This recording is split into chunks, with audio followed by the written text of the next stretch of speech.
સુરતમાં ખાડીપુર બાદ યુદ્ધના ધોરણે કામગીરી શરૂ કરાઈ। કુલ 430 સ્થળોએ મોટા પાયે ડી વોટરિંગ કરવામાં આવ્યું। શહેરમાંથી 111 કરોડ લીટરથી વધુ પાણીનો નિકાલ કરાયો। 248 હેવી પંપ અને અદ્યતન મશીનરીની મદદથી સતત 24 કલાક કામગીરી કરવામાં આવી રહી હતી। સુરતના બેઝમેન્ટમાંથી 100 કરોડ લીટર પાણી ઉલેચાયું।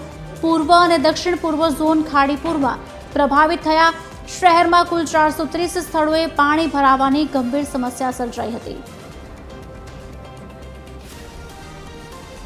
ખાડીપુર પૂરું થયા બાદ ફાયર ઇમરજન્સી અને હેલ્થ વિભાગ દ્વારા 24/7 જે છે કામગીરી કરવામાં આવેલી હતી સાફ સફાઈની।